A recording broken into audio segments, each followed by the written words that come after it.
আচ্ছা, ঠিক আছে। এখন আপনারা যারা যুক্ত হয়েছেন, আপনাদের কি অবস্থা? প্র্যাকটিস করছেন সবাই? আমি তো অনেকেই তো শুনেন নাই। জি, ইনশাল্লাহ প্র্যাকটিস করছি। জি জি, আলহামদুলিল্লাহ করেছি। করেছি। শোনাতে পারি নাই হুজুর, একটু ব্যস্ততার কারণে কিন্তু প্র্যাকটিস করছি। প্র্যাকটিসটা করতে হবে আপনার। আমি গতকালকে কিন্তু আপনাদের থেকে একটা সিউরিটি নিয়েছিলাম, গতকাল না এর আগের দিন, যে আপনারা এই 15টা দিন আমার জন্য উৎসর্গ করবেন, মাত্র 1 ঘন্টা, যাতে কোনো মতে মিস না হয়। পাশাপাশি প্র্যাকটিস প্র্যাকটিস প্রতিদিন আপনার কম করে হলেও আধা ঘন্টা করতে হবে, ঠিক আছে? আর আমি আপনাদেরকে গ্রুপে একটা শিট দেবো গ্রুপে, ওই শিটটা প্রিন্ট করবেন, ঠিক আছে? প্রিন্ট করে ওইটা আপনার হিস্টোরি, আপনি প্রতিদিন কতটুকু প্র্যাকটিস করেছেন, এটা গতকালকে দেওয়া উচিত ছিল, কিন্তু ভুলে গেছি।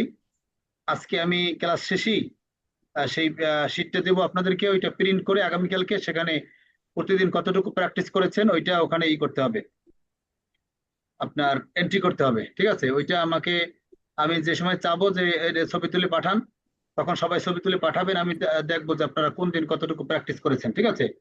দেখেন, আহ, আমরা আমি যখন গ্রাফিক ডিজাইন শিখি, তখন ক্লাসে হয়তো এক এক ঘন্টা ক্লাস নিত, 1 ঘন্টা আলোচনা হতো, কিন্তু বাসায় এসে আমাকে প্র্যাকটিস করতে হতো মিনিমাম 3-4 ঘন্টা, ঠিক আছে? এখন আমি এখান থেকে যতটুকু আলোচনা করি, আমি যেটা আলোচনা করি ওইটাকে যদি আপনি আহ কি বলে যে ভালো ফল যদি পেতে চান, তাহলে অবশ্যই প্র্যাকটিস করতে হবে। আরেকটা জিনিস হচ্ছে, আপনার প্র্যাকটিস করলে ওটা তো আপনার নিবে না কেউ, আপনারই থেকে যাবে, ঠিক আছে? আপনি যদি এখন আমাদের ক্লাস চলাকালীন দিনগুলোতে আপনি যদি একটু প্র্যাকটিস করেন, তাহলে আহ, এই প্র্যাকটিসের উপকারটা বেশি পাবেন অন্যান্য সময়ের থেকে, অনেক অনেক গুণে বেশি আপনাদের এখন হবে, এই উপকার হবে। কিন্তু আপনি যদি মনে করেন যে না, ক্লাস শেষ হোক তারপরে আমি আবার প্র্যাকটিস করবো না, তখন কিন্তু আর হবে না। এখন সময়ের কাজটা সময় করে নিতে হবে, ঠিক আছে? আর যদি বাই চান্স কোনো কারণে যদি দেখা যায় যে আপনি একটা ক্লাসে মিস করেছেন, অথবা প্র্যাকটিস করেন না, একটা ক্লাস ভালো বোঝেন নাই, হ্যাঁ, বা আপনি টাইমের সাথে আপনি মিল করে আনতে পারেন নাই, দেখবেন যে তারপর থেকে আপনার আর হচ্ছে না, আপনি ঝরে যাচ্ছেন আস্তে আস্তে করে, ঠিক আছে? এজন্য সময়ের পড়াটা সময়ের সাথে আপনাকে অ্যাডজাস্ট করে নিতে হবে। সময়ের সাথে আমি পরবর্তী ক্লাসের আগে যেভাবেই হোক, একেবারে কম করে হলো 30 মিনিট দিতে হবে, সর্বোচ্চ 1 ঘন্টা, অর্থাৎ 30 মিনিট থেকে 1 ঘন্টা সময় আপনাকে বের করতেই হবে, যেভাবে হোক। হ্যাঁ, তাতে যদি রাতে একটু কম ঘুমাতে হয়, অথবা একটু আগে উঠতে হয়, অথবা নামাজের পরে পরে যদি কিছু সময় দিয়ে হলেও আপনাদেরকে এটা করতেই হবে, ঠিক আছে? এরপরে আরেকটি কথা হচ্ছে, আপনারা যখন পড়া শোনান, হোয়াটসঅ্যাপে পড়া শোনালে আমি আপনাদেরকে অনেককে লাভ লাভ সাইন দিই, লাভ, ঠিক আছে? আপনারা যদি দেখেন লাভ সাইন পেয়েছেন, তাহলে মনে করবেন আপনি ওটা ভালো হয়েছে, সর্বোচ্চ ভালো হয়েছে, ঠিক আছে? আর যদি লাইকের যে এইটা আছে সেইটা যদি পান, তাহলে মনে করবেন একটু সমস্যা আছে, যেটা তত বেশি সমস্যা না, চলে, ঠিক আছে? আর যদি দেখি যে না বেশি সমস্যা, তখন তো আমি আপনাকে ভয়েস দিয়ে বলে দেবো, না এটা এই সমস্যা হয়েছে, এটাকে সংশোধন করে নেবেন। কিন্তু যদি কোনো ভয়েস না দেই, বা কোনো লেখাও না লিখি যে কেমন হয়েছে, সেটা যদি না লিখি, আপনার ওই ভয়েস অথবা আপনি যেটা দিয়েছেন সেটার উপরে যদি আমি লাভ সাইন অথবা লাইক সাইন দেই, তাহলে মনে করবেন আপনার পড়া ঠিক আছে, চলে, ঠিক আছে, ভালো হয়েছে।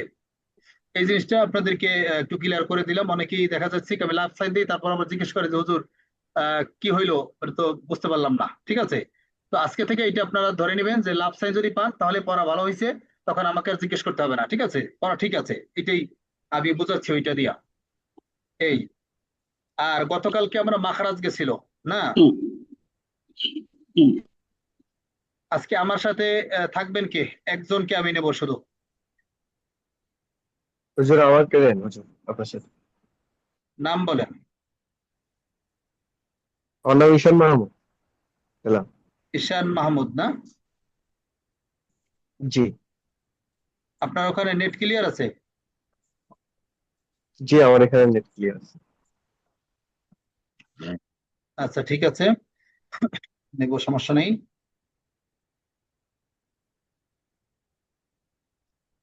ঈশান মাহবুব না? কই আপনার নামটা দেখি, আপনি আবার একটু কথা বলেন তো। এই যে আমার নামটা ঈশান মাহমুদ হেলাল আছে আমার নাম। হ্যাঁ, পেয়েছি। আমি এখন সবাইকে মিউট করে দিচ্ছি, ঠিক আছে? আর আপনারা কেউ আজকে আনমিউট করতে পারবেন না, সেই সিস্টেম জেনে ফেলছি, ঠিক আছে? সেটা আজকে জেনে ফেলছি। এই যে মিউট করে দিচ্ছি, এখন আর কেউ আনমিউট করতে পারবেন না, ঠিক আছে? শুধু ঈশান মাহমুদ, আমি আপনাকে আহ মিউট করা অর্থাৎ আনমিউট করার পারমিশন দিচ্ছি। আপনি একটু আনমিউট করেন, ঈশান মাহমুদ হেলাল।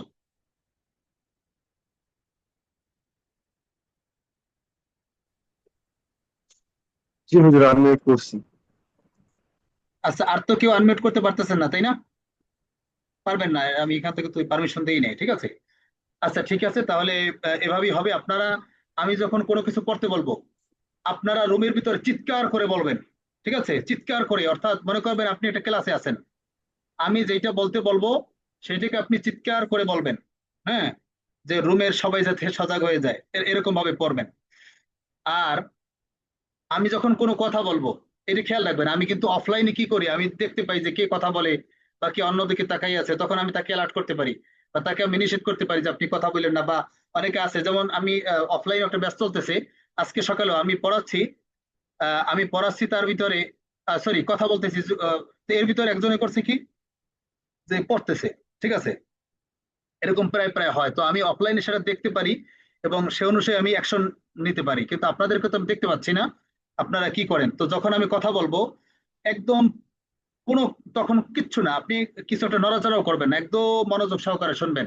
আমার এই জিনিসগুলো হচ্ছে মেইন, আপনার এই, আমার এই যেগুলো বলবো সেগুলো হচ্ছে সব থেকে গুরুত্বপূর্ণ, ঠিক আছে? এগুলো আরেকটা কথা হচ্ছে যে আপনারা ক্লাস মিস দিবেন না, প্লিজ। কোনো মতেই ক্লাস মিস দিবেন না, কোনো মতেই প্র্যাকটিস যাতে মিস না হয়। এই তাহলে আমরা এখন একটু সামনের দিকে আগাই। ঈশান,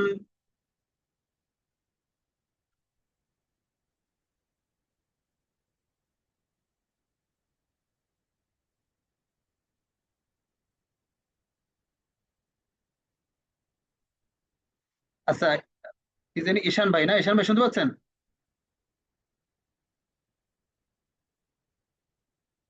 ঈশান ভাই, আপনি আনমিউটে রেখেন, হ্যাঁ, আপনাকে মিউট করার দরকার নেই।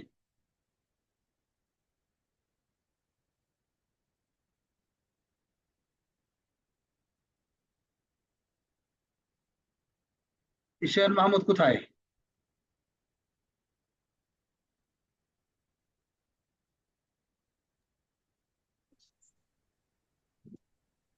ঈশান মাহমুদ ভাই শুনতে পাচ্ছেন?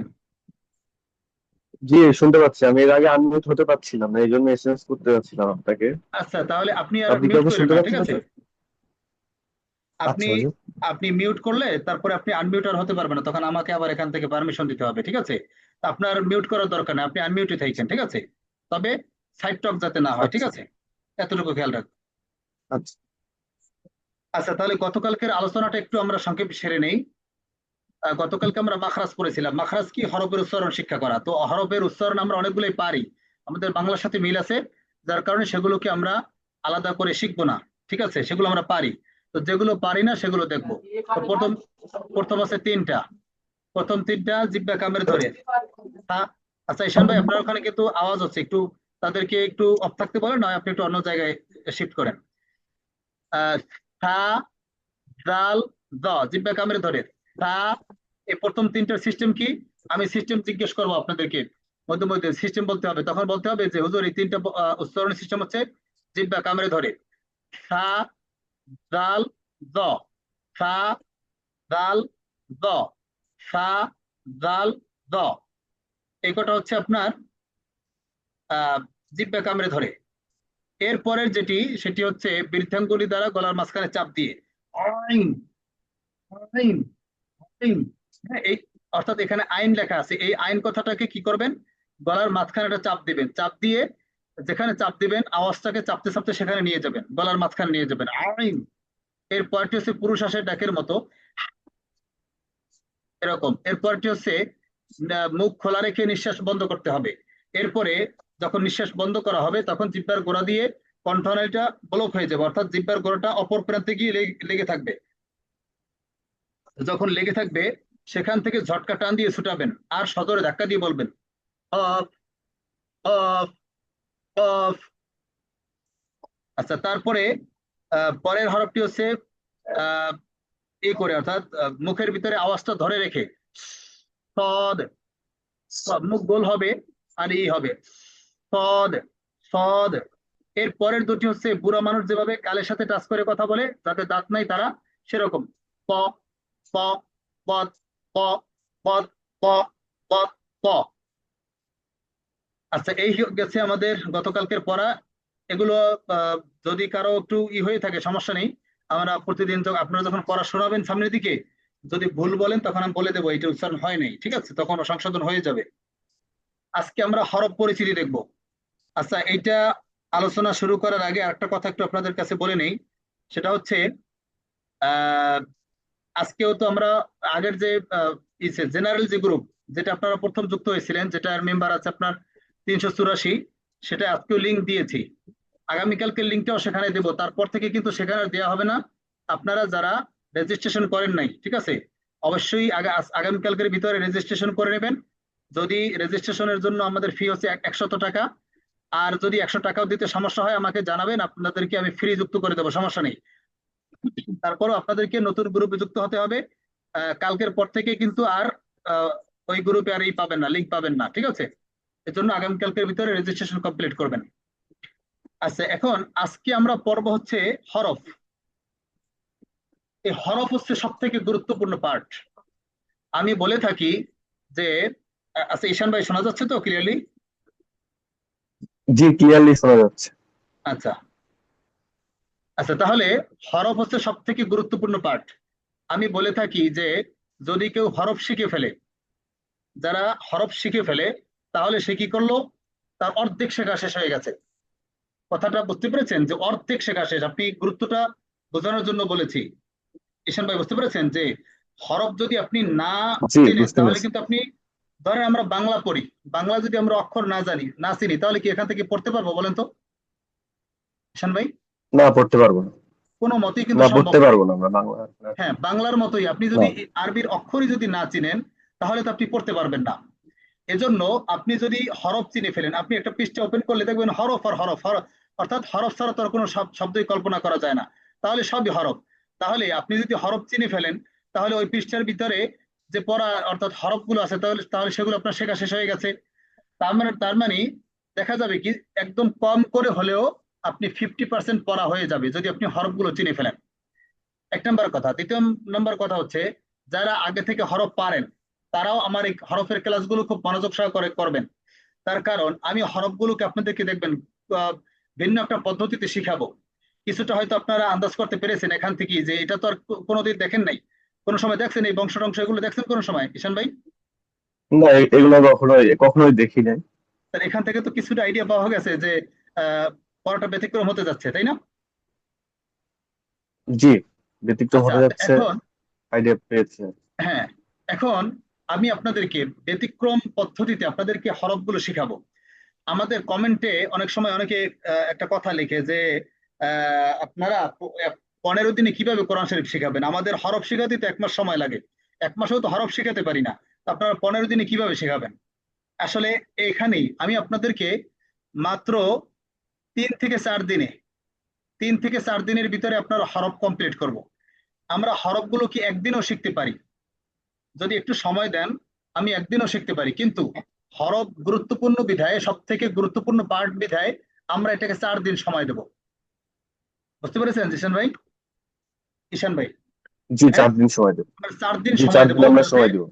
যাতে হরফের একটা কণাকারীও একটা কি কি বলে যে আহ, একদম টুকিটাকি পরিমাণে যাতে কোনো বাদ না থাকে, এমন ভাবে আমরা হরফগুলো শিখবো।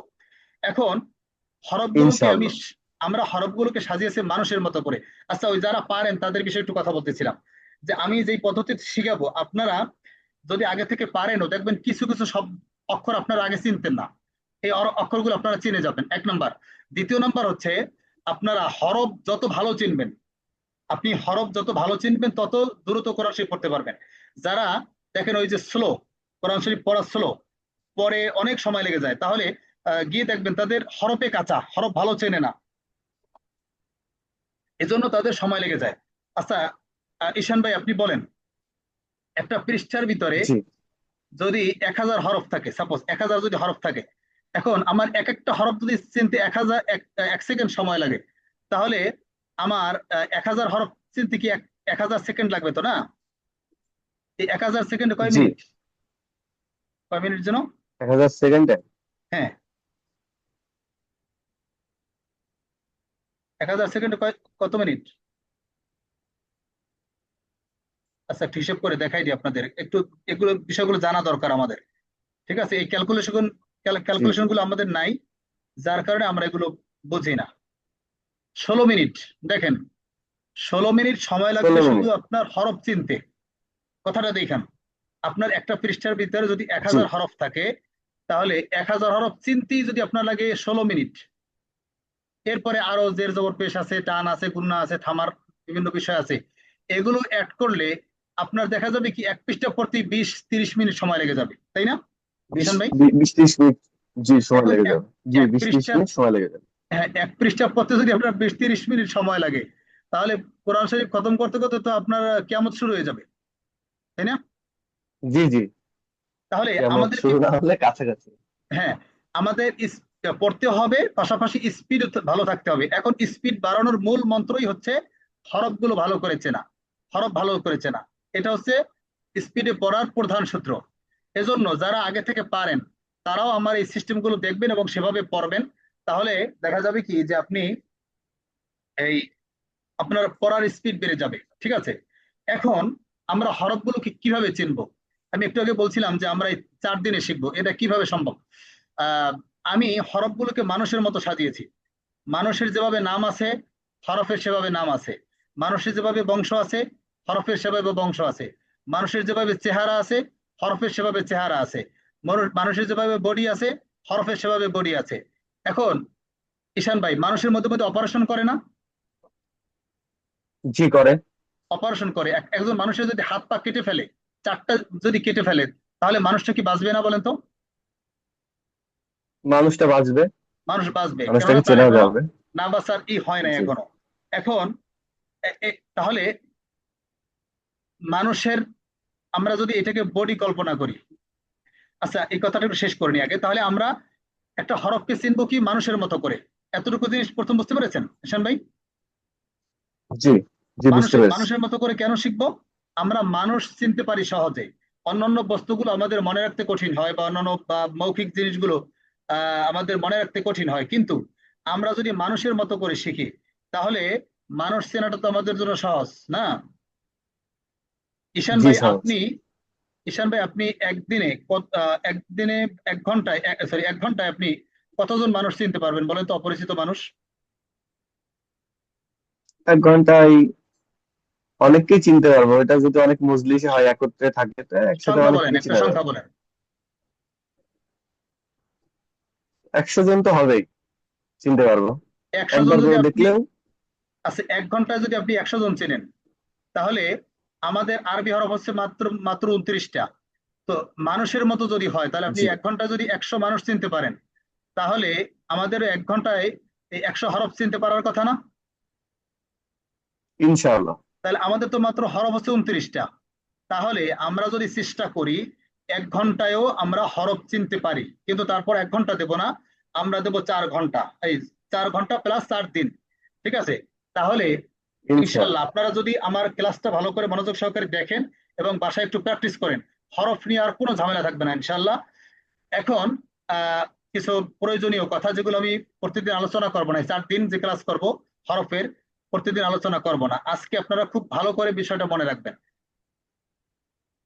ধরেন এই হচ্ছে একটা মানুষ, মানুষের এই হলো মাথা, মাথার সাথে এই হলো গলা, এরপরে হাত আছে, পা আছে না, এভাবে হাত পা আছে। এখন আমরা এই আমরা যদি এইটাকে মূল অংশ ধরি, এই বডিটাকে, অর্থাৎ সংযোগস্থল। এখন এই বডি থেকে কোন পার্টটা আলাদা করলে মানুষটা মারা যাবে বলেন তো? হাত পা আলাদা করলে তো মানুষ মারা যাবে, ঈশান ভাই বলেন। গলাটা আলাদা করলে গলাটা আলাদা করলে মানুষ মারা যাবে। এখান থেকে আলাদা করলে কি মানুষ মারা যাবে, তাই তো? তাহলে একটা মানুষের জি ভিতরে সব থেকে গুরুত্বপূর্ণ অংশ পেলাম মাথা, নাকি? জি জি মাথা। তাহলে হরফেরও গুরুত্বপূর্ণ অংশ হচ্ছে মাথা, 1 নম্বর পয়েন্ট। মাথা। সেকেন্ড পয়েন্ট, 2য় নম্বর পয়েন্ট হচ্ছে জি আপনার আমাদের মাথার সাথেই তো চেহারাটা অ্যাটাচ করা নাকি? জি চেহারাটা মাথার তো সাথে মাথার সাথে অ্যাটাচ অ্যাটাচ করা। করে। এখন আমরা মানুষ জি চিনি কি দেখে বলেন তো? তাদের চেহারা দেখে না বডি দেখে? মানুষের চিনি আমরা, মানুষের হচ্ছে মাথা দেখে মুখ দেখে চিনি আর কি। মানুষের চেহারা দেখে চিনি না? জি হ্যাঁ, চেহারা দেখেছি। মানুষ চেহারা দেখে চেনে। জি চেহারা দেখে চিনি। ধরেন আপনি যদি কোথাও চাকরিতে করেন, আপনাকে কিন্তু চেহারাটুকু মেইন সেখানে, এই জন্য দেখবেন যে একটা ছবির হাফ উঠিয়ে দেওয়া হয়, তাই না? কিন্তু জি কারো যদি শুধু এই যে গলা থেকে এতটুকু যদি ছবি উঠিয়ে দেয়, তারপরও তাকে আইডেন্টিফাই করা যাবে, যাবে না? তো করে দেওয়া হয় কেন? এই যে হাফ বুক পর্যন্ত দেওয়া হয় কেন? দেখতে ভালো দেখা যায় এই জন্য। আচ্ছা, এখান থেকে আমার মূল বিষয়টা যেটা জি আপনাদেরকে বোঝাতে চাচ্ছি, যে একটা মানুষের যেরকম চেহারা মেইন প্রধান চেনার জন্য, এখানে হরফেরও সেভাবে চেনার জন্য চেহারা ভালো করে দেখতে হবে। মানুষ চেনার জন্য যেভাবে আমরা চেহারা ভালো করে দেখে রাখি, এখানেও একটা হরফ চেনার জন্য আমাদেরকে চেহারা খুব ভালো করে দেখে রাখতে হবে। এখন একটু আগে বলেছিলাম যে অপারেশন করলে মানুষ মারা যায় না। তো মানুষ অপারেশন করে, ইচ্ছায় হোক ইচ্ছা ইচ্ছে তো আর কেউ করে না, অনিচ্ছা সত্যি হয়ে থাকে, তাই না? একটা রোগ হয়েছে হাতে পায়ে, কেটে ফেলতে হয়, কিন্তু কেটে ফেলার পরও কি আমরা মানুষ চিনি, তাই না? জি চিনি। চিনি। তাহলে আমরা কেন চিনি? চেহারা ভালো করে দেখে রেখেছি। একইভাবে মানুষের যেভাবে অপারেশন করা হয়, হরফেরও সেভাবে অপারেশন করা হবে। অপারেশন করে ফেললে তার পুরো বডিও যদি কেটে ফেলে, ধরেন এই যে প্রায় প্রায় আমরা পত্রিকায় দেখতে পাই যে মাথা পাওয়া গেছে, বডি পাওয়া যায় না। এখন ধরেন কোথাও বডি পাওয়া গেছে, এখন পত্রিকায় আসে কি যে একটা লাশ পাওয়া গেছে, মাথা না থাকার কারণে আইডেন্টিফাই করা যাচ্ছে না, শনাক্ত করা যাচ্ছে না, এটা আসে না? বলেন তো। জি এটাই আসে। জি এটাই কিন্তু আসে। কোথাও যদি বডি না পাওয়া যায়, যদি শুধু মাথাটা এক জায়গায় পাওয়া যায়, তাহলেই তো বলতে পারবো ওই লোকটা তো ওই যে অমুকের, নাকি? জি এটা বলা সম্ভব। জি এটা বলা সম্ভব। একইভাবে হরফেরও কি করা হবে? ধরেন এই হচ্ছে হরফের, এইটাও ধরেন হরফের বডি সহ এক। এইভাবে এতটুকু, এই এতটুকু রেখে বাকিটা কেটে ফেলা হবে হরফের। এখন আমরা যদি মানুষের মতো করে এতটুকু ভালো করে দেখে রাখি, তাহলে বডি থাক চাই না থাক, তাকে তো আমরা চিনতে পারবো, তাই না? জি চিনতে পারবো। আচ্ছা, তাহলে এখান থেকে আমি আপনাদেরকে সংক্ষেপে কথাটা একটু বুঝাচ্ছি। আমরা হরফের চেহারাটা খুব ভালো করে চিনে রাখবো। বডি না থাকলেও, বডি যদি স্বয়ং সম্পূর্ণ এইটা বডি যদি নাও থাকে, তারপরও যাতে আমরা চেহারা দেখে চিনতে পারি, ঠিক আছে? এখন আমরা মানুষ চেনার ক্ষেত্রে আরেকটা কাজ করি, মানুষের নামগুলো মুখস্থ থাকে। যেমন আপনার নামটা কিন্তু আমার মুখস্থ হয়ে গেছে, ঈশান। আর আপনার চেহারা আমি এখানে দেখেছি। জি এই দুইটার সমন্বয়ে একজন মানুষকে আমরা চিনে থাকি, তার নাম আমাদের মুখস্থ থাকে আর চেহারা আমরা চিনে থাকি। এজন্য আমাদেরও কি করতে হবে? হরফের নাম মুখস্থ করতে হবে আগে। এই নাম অনুসারে আমরা চেহারা চিনবো, চেহারার সাথে মিল করে আমরা দেখবো যে নাম কি এবং চেহারা, তার চেহারা কেমন। এজন্য আমি গতকালকে আপনাদেরকে এইগুলা নামগুলো মুখস্থ করে আসতে বলছিলাম, ঠিক আছে? যারা মুখস্থ করেন নাই, অবশ্যই অবশ্যই অবশ্যই অবশ্যই মুখস্থ করতে হবে। আগামীকালকের ভিতরে সবগুলো নাম একদম মুখস্থ করে ফেলতে হবে। আজকে আমরা নাম যারা মুখস্থ করেছেন দেখবেন তাদের আজকে সহজ হয়ে যাবে। আর যাদের এনে তারা তো একটু সমস্যা হবে। তারপর আপনারা এখন মুখস্থ করে ফেলবেন, পাশাপাশি আমরা চেহারাও দেখবো, ঠিক আছে? এখন আমাদের প্রথম হচ্ছে খারাদাক বংশ। এই খারাদাক বংশের লোক আছে কয়জন? 3 জন। বলেন তো খারাদাক বংশের লোক তিনজন। কয়জন? তিনজন। 3 জন। এই 3 জনের নামগুলো আগে মুখস্থ থাকতে হবে। নামগুলো কি বলেন তো? আলিফ লাম কাফ। আলিফ লাম কাফ। আলিফ লাম কাফ। আবার বলেন তো, সবাই একটু মুখস্থ করে ফেলেন। খারাদাক বংশের লোক 3 জন, আলিফ লাম কাফ, আলিফ আলিফ লাম কাফ, লাম কাফ। আলিফ লাম কাফ। আলিফ লাম কাফ। আলিফ লাম কাফ। আচ্ছা, এখন এখানে যে খারাদাক বংশ, এই বংশের যে সিমটম গুলো, যেই চিহ্নগুলো, সেগুলো ওই চেহারার ভিতরেই থাকে। যেমন ধরেন খারাদাক বংশের লোক 3 জন, এই 3 জনের এরকম একটা খাড়া দাগ আছে। এই দাগটা দেখা যাচ্ছে? জি দেখা যাচ্ছে। আচ্ছা, আমি মাঝখানে লিখতেছি, দেখেন। এই যে একটা খাড়া দাগ দিলাম, এইটা হচ্ছে খাড়া দাগ বংশের 3টা লোক আছে। 3টা লোকেরই এইভাবে খাড়া দাগ আছে। এখন আমরা এই জি আলিফ লাম কাফ, এই 3টা মানুষ আমরা মানুষ হিসাবে ধরবো। এই 3টা মানুষের চেহারা এখন আমরা চিনবো, ঠিক আছে? এখন প্রথমে দেখবো আলিফের চেহারা। এখন আপনারা যেটাকে দেখতে পাচ্ছেন এটা হচ্ছে আলিফের চেহারা, দেখতে পাচ্ছেন তো নাকি? জি জি দেখতে পাচ্ছি। আর একটু মোটা করে দেই। দেখেন এইটা হচ্ছে আলিফের চেহারা। তাহলে আমি যদি জিজ্ঞেস করি, আচ্ছা ধরেন ঈশান ভাই আপনি আমাকে খুঁজতেছেন, জি বলেন। আমাকে খুঁজতেছেন, তো এখন আপনি জি এসে আমাকে পাচ্ছেন না। এখন কাউকে জিজ্ঞেস করলেন যে বা এরকম এরকম চেহারা একটা লোক আপনারা কি চিনেন, যে দাঁড়িয়ে আছে, তার চেহারার গঠন এরকম এরকম, আমরা মানুষের আকৃতি বলে মানুষকে খুঁজে থাকেন, এরকম হয় না? জি জি খুঁজে এই থাকি। চেহারারও কিন্তু বর্ণনা আছে। আমি যদি জিজ্ঞেস করি যে আলিফের চেহারা কেমন বা অন্যান্য যে হরফগুলো আছে সেগুলোর চেহারা কেমন, তখন আমাকে বর্ণনা দিয়ে বোঝাতে হবে যে এইটার চেহারার আকৃতি হলো এরকম। ঠিক আছে? আচ্ছা, জি এখন আলিফের চেহারা কি তাহলে বলেন তো? একটা খাড়া দাগ। কি বলবেন? একটা খাড়া দাগ। খারাপ অংশ, একটা এটা খারাপ হচ্ছে দাগ। আলিফের চেহারা। তাহলে আলিফের চেহারা কি? জি খারাপ দাগ। একটা খাড়া দাগ। ঠিক আছে? জি আচ্ছা এখানে দেখাই তাহলে একটু ভালো হবে। আচ্ছা এই খাড়া দাগ এটা হচ্ছে কি আলিফ, এটা হচ্ছে আলিফের চেহারা। তার পরের আলিফ, জনের নাম কি বলেন তো? লাম। লাম। এই নামগুলো মুখস্থ করে নিতে হবে, না হয় কিন্তু ভালো পারবেন না। ঠিক আছে? পারবেন না বললেই চলে। তো অবশ্যই অবশ্যই হরফগুলো মুখস্থ করে নিতে হবে, নামগুলো। তাহলে আলিফের চেহারা হচ্ছে একটা খাড়া দাগ। এরপরে দেখবো লামের চেহারা। লামের চেহারা হচ্ছে খাড়া দাগ থেকে নেমে বামে যাবে। খাড়া দাগ থেকে নেমে বামে যাবে। নেমে কি বামে গেছে ঈশান ভাই? জি বামে গেছে। বামে গেছে, কতটুকু গেছে দেখছেন? জি এইভাবে যদি সামান্য পরিমাণও একটু বামে যায়, গেছে। এর থেকেও কম, যদি এর থেকেও কম যায়, একটা ডট পরিমাণ এভাবেও যদি বামে যায়, তাহলে সেটা লাম। চোখ বন্ধ জি করে বলে দিবেন লাম। দেখেন তাহলে সেটা লাম। এই এতটুকু গেল লাম। এখন এটা যদি এত লাম। বড় হয় তাহলে কি হবে? কাফ নাকি? কাফ। এটা আমার সূত্রটা বোঝেন আগে। খাড়া দাগ নেমে বামে গেলে লাম। এখন খাড়া দাগ এটাও তো নেমে বামে গেছে, আমি তো ছোট জি বড় কথা কিছু বলি নাই। তাহলে এটাও সেই সূত্রের ভিতরে পড়ে না? না। জি পরে। এটাও তাহলে লাম না? খাড়া দাগ নেমে বামে গেছে, খাড়া দাগ নেমে বামে আসলে গেলেই আমি লাম। এটা জানি না। ছোট হোক আচ্ছা বড় ঠিক হোক, আছে। ছোট হোক বড় জি হোক, বড় আবার হোক, আবার এভাবে বামে গেলে। এইভাবে ঘোরানো হোক, এভাবে ঘোরানো হোক, এটাও তো বামে গেছে নাকি? এক জি কথায় খাড়া দাগ থেকে নেমে বামে গেলিলাম, আর কোনো কথা নাই। এখন দেখেন একটু আগে বলছি যে হরফের অপারেশন আচ্ছা। করা হয় মানুষের মতো। এই যে এইটাকে অপারেশন করা হয়েছে, এখান থেকে জি কেটে জি ফেলা হয়েছে। এটা ছিল এরকম মূলত, এটা ছিল এরকম। ঠিক আছে? জি এইভাবে ছিল, এটাকে কি করছে এখান থেকে অপারেশন করে ফেলছে। এখন মজার বিষয়টা হচ্ছে কি জানেন? এই যে এমনি পদ্ধতিতে যে হরফ চেনে না কেন জানেন? প্রথম করেছে কি এভাবে দেখছে, লাম এভাবে দেখছে, যখন দেখছে যে এরকম তখন আর জি চেনে না, জি এটাই লোক দিয়া। ঠিক আছে?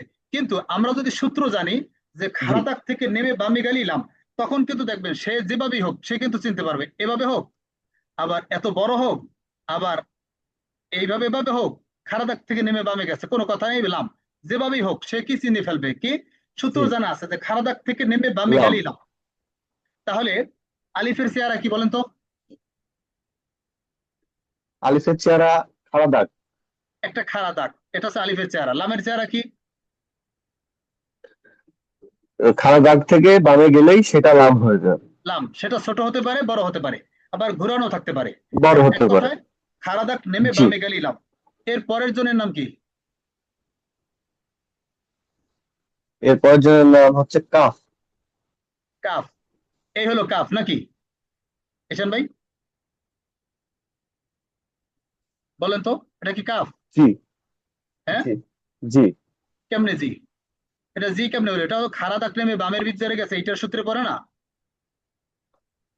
একটা জি চেহারা জি জি ওটা এটা হচ্ছে লাম। সরি। হ্যাঁ এটা তো এখনো লামের ভিতরে আছে, এটা তো আবার এখনো চেহারা চেঞ্জ হয় নাই। জি জি কাফের জি চেহারা জি হচ্ছে এটা লাম। খাড়া দাগ ডানে বামে যাবে, মাঝখানে একটা পেঁচানো থাকবে। এই হচ্ছে কাফ। এখন তো আগের সাথে মিল নাই, মিল আছে? জি জি একটা জিনিস মনে রাখবেন, না মিল এক- নেই আগে। একজনের সাথে আরেকজনের চেহারার কখনো মিল থাকবে না, কখনো না, কিছু ব্যতিক্রম থাকবেই। এইটা জিনিস মনে রাখবেন। তাহলে এইটা যদি না দেই তাহলে তো আমাদের আগেরটার সাথে মিলে যাচ্ছে, খাড়া দাগ নেমে বামে গেছে, তাই না? তাহলে ওটা হচ্ছে লাম। আর এই যে মাঝখানে পেঁচানো ওটা হচ্ছে কাফ। ঠিক আছে? তাহলে আমাদেরকে এখন একটু ধ্যান করতে হবে, প্রত্যেকটা বংশ অনুসারে আমাদেরকে ধ্যান করতে হবে। ধ্যান কি বুঝেন? ওই যে মোরাকাবা, মোরাকাবা বুঝেন ঈশান ভাই? না, মুরাকাবা বুঝি না। ধ্যান করা বুঝেন, যে চোখ বন্ধ করে ভাবতেছে যে আমি এখন এখন আচ্ছা, কাবা, জি জি কাবার চত্বরে ঘুরতেছি, না কাবার চত্বরে ঘুরতেছি, এটা কি ধ্যান বলে? জি জি। আচ্ছা, আপনি চোখ বন্ধ করে কি এখন কাবা আচ্ছা, দেখতেছেন?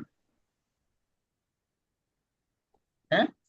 অনুভব করলে, না অনুভব করলে দেখবো কি দেখবো না, এটা তো আসলে সম্ভব না এভাবে আচ্ছা, বলা। আচ্ছা, আমি আরেকটা কথা একটু ইম্পর্টেন্ট, আপনাদের আমাদের হরফটা কি পরিমাণে কিভাবে চিনতে হবে সেইটার কথা ভুলে গেছি, ওইটা থেকে এটা কথাটা বুঝে যাবেন। হরফের সাথে আমাদের সাথে সম্পর্ক হবে মা বাবার সম্পর্ক। মা বাবার সম্পর্ক কেমন? আপনি যদি আপনার বাবার কথা মনে করেন ঈশান ভাই, আপনার বাবার চেহারাটা ভেসে উঠছে না? হ্যাঁ? জি, বাবা চেহারা বেশি। আপনার বাবার কথা স্মরণ পড়লে কি হ্যাঁ, আপনার চেহারা ভেসে উঠছে? আপনার বাবাকে যদি আপনি কোথাও দেখেন তাহলে তার নামটাও আপনি সাথে সাথে বলতে পারবেন না যে আপনার বাবা? অবশ্যই। এক কথায় আপনার বাবাকে দেখলে আপনার নাম মনে পড়বে, আবার নাম মনে পড়লে আপনার বাবার চেহারাটাও কি চোখের সামনে ভেসে উঠবে। এখন ভেসে উঠবে কতটুকু সময়ের ভিতরে বলেন তো? জি, কতক্ষণ সময় লাগে?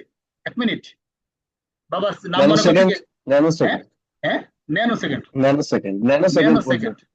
এই ন্যানো সেকেন্ড বলতে ধরেন এক সেকেন্ডের 1000 ভাগের 1 ভাগের ভিতরে আপনাকে যে বাবার নাম মনে পড়ে, আপনার এখানেও আপনার এই নাম যদি আপনি বলেন, যেমন আলিফ, এই আলিফ বলছেন, আলিফের চেহারাটা কেমন ওইটা এইরকম, বাবার চেহারা যেভাবে খুব তাড়াতাড়ি আহ, ভাসাতে পারি চোখের সামনে, ওইভাবে ভাসাতে হবে। আলিফের আলিফের কথা আপনি স্মরণ করছেন, সাথে সাথে চেহারার সামনে ভেসে উঠতে হবে একটা খাড়া দাগ। আবার লামের কথা মনে করছেন, মনে করতে হবে যে ভেসে উঠবে যে খাড়া দাগ নেমে বামে গেছে, এইটা ভেসে উঠবে চোখের সামনে। আবার ধরেন আপনি কাফের কথা মনে করছেন যে খাড়া দাগ নেমে ইনশাল্লাহ। বামে মাঝখানে পেঁচানো, এইটা যদি আপনি চোখের সামনে ভাসাতে পারেন, অর্থাৎ নাম মনে করার সাথে সাথে চেহারাটা যদি আপনার চোখের সামনে ভাসাতে পারেন, তাহলে মনে করবেন আপনি হরফ চিনেছেন। আর আপনি ভালো উত্তম পর্যায়ে আপনি শিখেছেন। এইটা বুঝবেন কিভাবে? আপনি যদি চেহারা, অর্থাৎ নাম মনে করার ন্যানো সেকেন্ডের ভিতরে যদি হরফের চেহারাটা ভেসে উঠাতে পারেন, তাহলে মনে করবেন আপনি হরফের একদম ক্লিয়ারলি চিনে ফেলছেন। ঠিক আছে? তাহলে এখন একটু সবাই সবাই একটু ই করেন,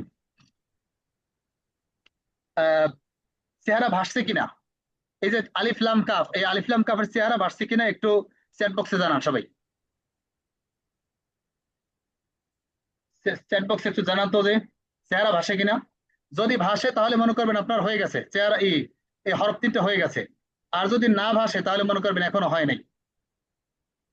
ঠিক আছে?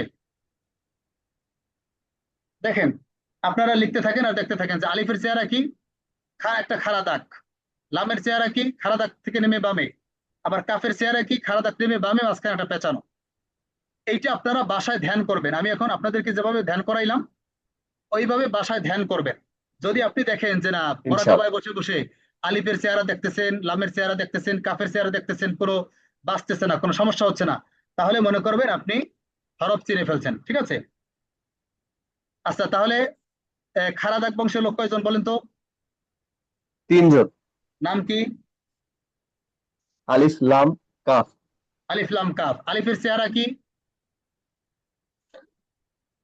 হচ্ছে খারাপ অংশ, লম্বা একটা দাগ। বংশ না, এরকম বলবেন একটা খাড়া দাগ, এটা হচ্ছে আলিফ।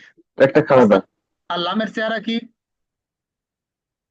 খারাপ দাগ থেকে হালকা একটু বামে বা অনেক বড় হয়ে বামে। অর্থাৎ এক কথা বলবেন খাড়া দাগ থেকে নেমে বামে গেলে লাম। ঠিক আছে? আচ্ছা, তারপরে কাফের চেহারা কি?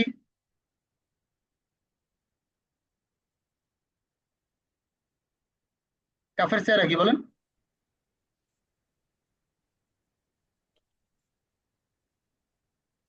এটা কাফ। হ্যাঁ, কাফের চেহারা কি? খাড়া দাগ থেকে নেমে বামে যাবে, মাঝখানে পেঁচানো থাকবে। বামে যাবে, বামে গিয়ে একটা পেঁচানো থাকবে মাঝখানে। হ্যাঁ, এটা হচ্ছে কাফের চেহারা। তাহলে আমাদের কি 3টে হরফ হয়েছে সবার? আশা করি হয়েছে, না হলেও বাসায় প্র্যাকটিস জি, করবেন। আমরা ইনশাল্লাহ এটাকে হয়েছে। বারবার বারবার আমরা এখনই শিখবো, এখনই হয়ে যাবে ইনশাল্লাহ। তারপরে যদি না হয় বাসায় প্র্যাকটিস করবে তাহলে হয়ে যাবে। আচ্ছা, এরপরে হচ্ছে এক দাঁত বংশ। এক দাঁত, দেখেন এখানে লেখা আছে এক দাঁত বংশ। এই বংশের লোক আছে 5 জন। 5 জনের নাম হচ্ছে বা তা সা নোনিয়া। পাঁচজন। এই সাটা হচ্ছে জিব্বা কামড়ে ধরে। তাহলে একদাঁত বংশের লোক কয়জন বলেন তো? একদম 5 জন। 5 জন। নাম কি? বা তা সা নুন ইয়া। বা বা তা তা সা সা নুন ইয়া। নোনিয়া। সবাই একটু মুখস্থ করে ফেলেন, হ্যাঁ? 1 মিনিট সময় দিলাম, মুখস্থ করে ফেলেন বা তা সা নোনিয়া। তারপর আমরা চেহারা চিনবো। যাদের মুখস্থ হয় না মুখস্থ করে ফেলেন বা তা সা নোনিয়া, বা তা সা নোনিয়া। একদাঁত বংশের লোক 5 জন, বা তা সা নোনিয়া, বা তা সা নোনিয়া। একদাঁত বংশের লোক 5 জন, বা তা সা নোনিয়া। একদাঁত বংশের লোক 5 জন, বা তা সা নোনিয়া, বা তা সা নোনিয়া, বা তা সা নোনিয়া। এই বংশের নাম হচ্ছে একদাঁত বংশ। তাহলে একদাঁত বংশের লোক হচ্ছে 5 জন, বা তা সা নোনিয়া। একদাঁত বংশের লোক 5 জন, বা তা সা নোনিয়া। আচ্ছা, এখন আমরা চেহারা চিনবো। এটা তো এক দাঁত না? এই যে দেখেন ছোট্ট একটা দাঁত।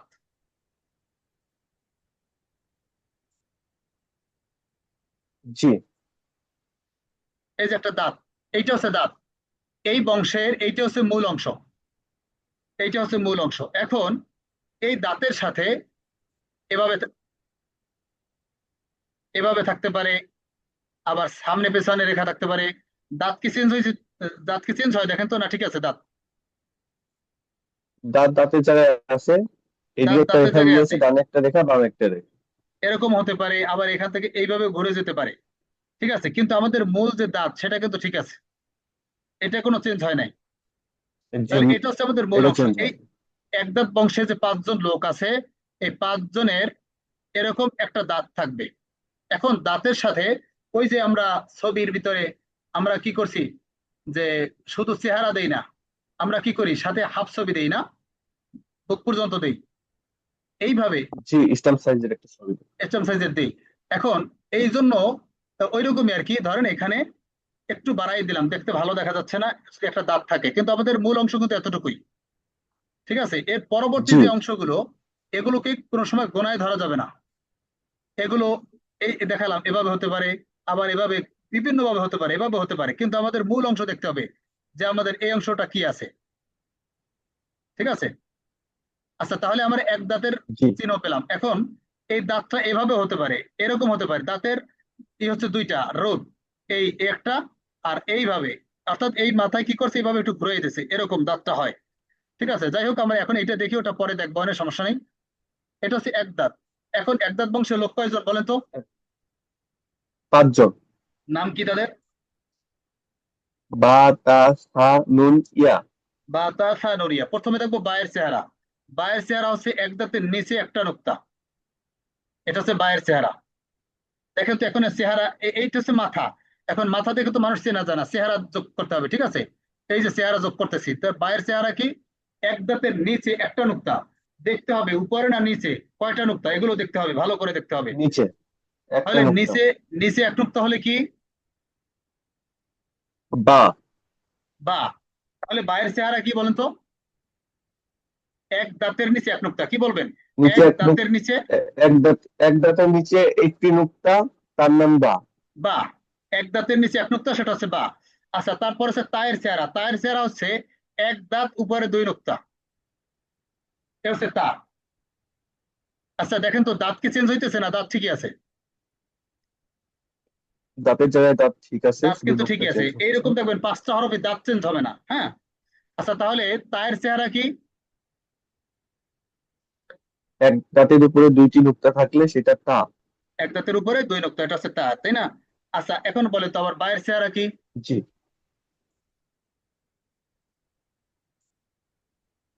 বায়ের চেহারা পায়ের কি? চেয়ার হচ্ছে নিচে নুক্তা। নিচে কয় নোক্তা সেটা বলতে এক হবে। দাগের নিচে একটি একটি নুক্তা থাকলে সেটি বা। এক দাঁতের নিচে এক নোক্তা বা। তায়ের চেহারা কি? এক দাঁতের উপরে দুই নুক্তা থাকলে তাকে তা তা। বলে। তাহলে আমরা 2 জন চিনলাম, এই বংশে 2 জন। এক দাঁতে বাতাসা নুনিয়া, এই বংশের লোক হচ্ছে 5 জন। বাতাসা নুনিয়া, বায়ের চেহারা দেখলাম এক দাঁতের নিচে এক নোক্তা। তায়ের চেহারা দেখলাম এক দাঁতের উপরে দুই নোক্তা। এরপরের জনের নাম কি? সা। সা, জিব্বা কামড় ধরে সা। সায়ের চেহারা হচ্ছে এক দাঁতের উপরে তিন নোক্তা। সা। এই যে এক দাঁতের উপরে তিন নুক্তা এটা পায়ের হচ্ছে চেহারা সা। এক দাঁতের নিচে ওপরে তিন নুক্তা এক এর দাঁতের নাম উপরে হচ্ছে তিন সা। নুক্তা সা। এক দাঁতের উপরে তিন নুক্তা, এটা কি সা।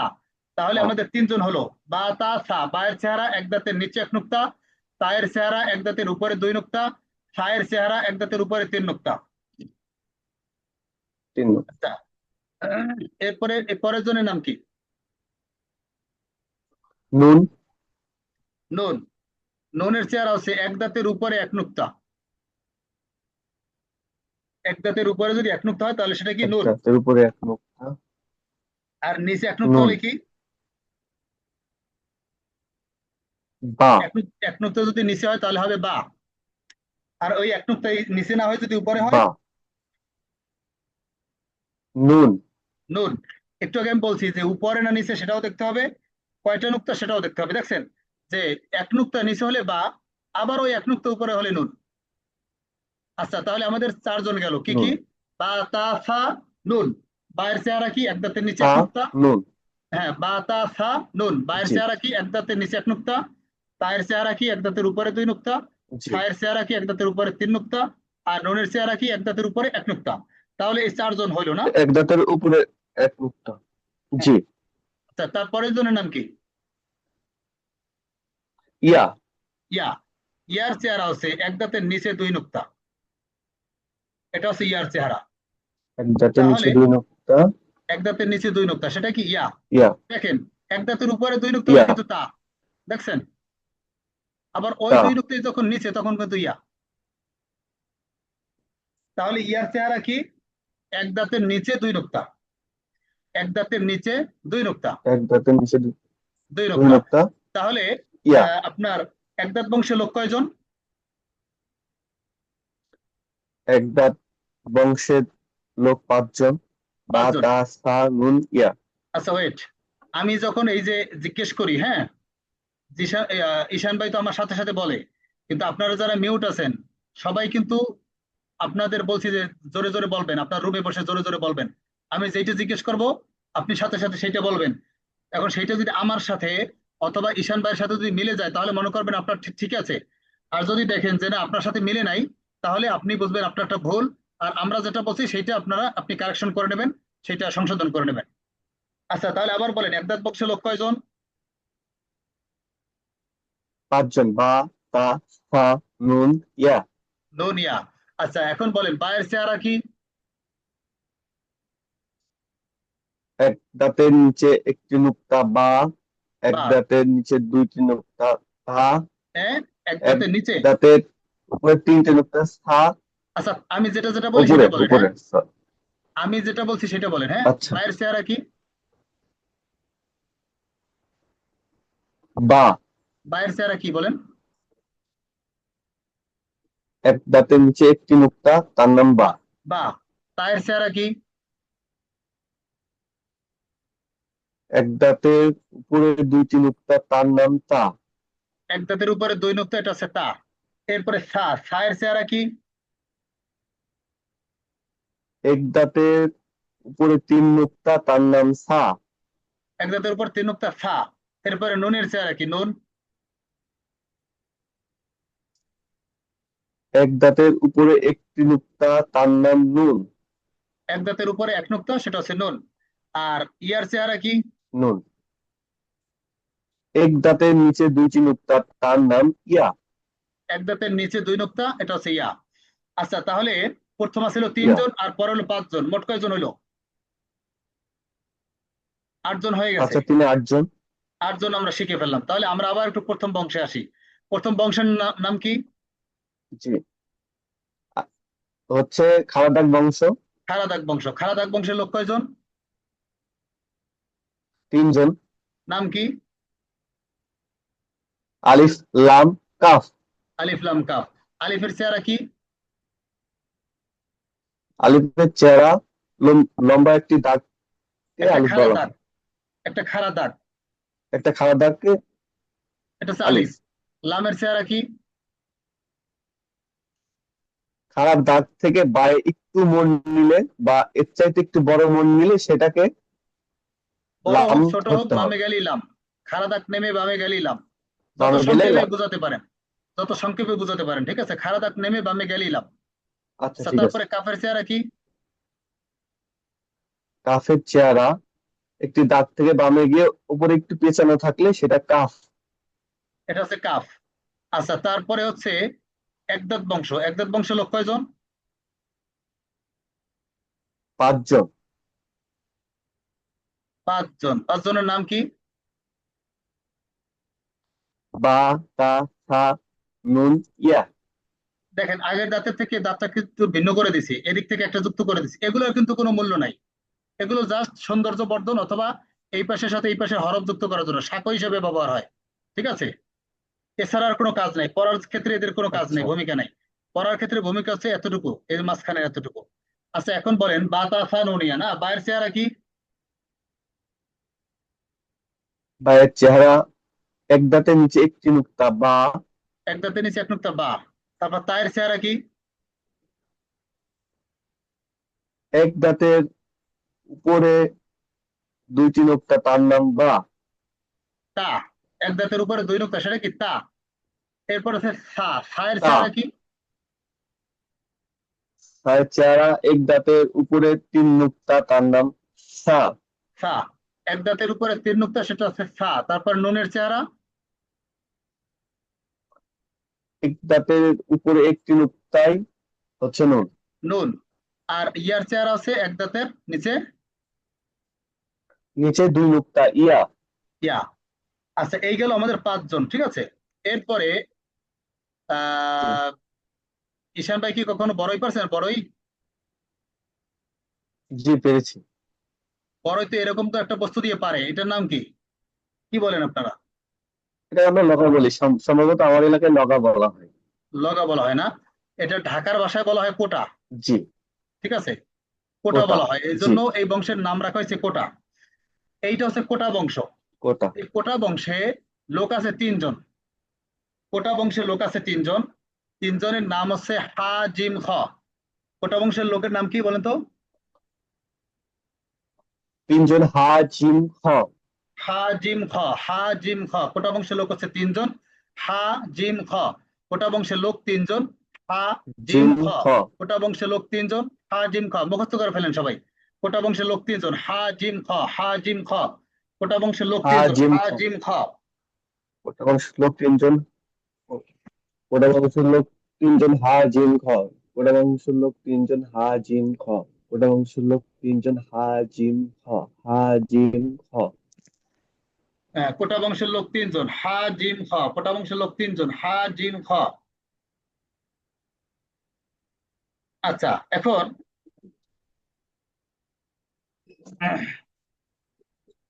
তাহলে এই বংশের নাম কি বলেন তো? কোটা বংশ। দেখেন তো এই যে কোটা আছে কিনা, এটা এই যে মাথাটা জি, এটা মাথাটা কোটার মতোই দেখাচ্ছে আর কি। দেখা যাচ্ছে না? একটু বাঁকা আর কি, যাই হোক। তো কোটার মতোই তো, এখানে এই যে বড়ইটা এখানে বাজায় টান দেয়। আচ্ছা, এটা হচ্ছে কোটা বংশ। জি। এই কোটা বংশের এইটা হচ্ছে যে 3 জন লোক আছে, 3 জনে এভাবে একটা করে কোটা থাকবে। এটা হচ্ছে কমন কমন বৈশিষ্ট্য। এখন এই 3 জনের যে জি। আছে আপনার, আহ এখন এটা হচ্ছে মূল অংশ। এখন এর সাথে কি থাকতে পারে? এভাবে হতে পারে, আবার এভাবে হতে পারে, এভাবে হতে পারে, উপরের দিক থেকে হতে পারে, কিন্তু মাঝখানে যে মূল অংশটা, কোটা, কোটা কি ঠিক আছে না? সেটা চেঞ্জ হয়েছে, দেখেন তো। জি, কোটা ঠিক আছে। কোটা ঠিক আছে। এখন আমরা যদি কোটাটাকে ভালো করে দেখে রাখি, তাহলে এভাবে হতে পারে, সেটাকে বলবো হা। আবার এভাবে না হয় এভাবে হলো, বললাম হা। কেন? সবগুলো কোটা আছে। দেখেন, আমি একটা একটা করে লিখি একটু। জি। এটাও কোটা আছে হা। এটাও কোটা আছে হা। আবার এটাও কোটা আছে হা।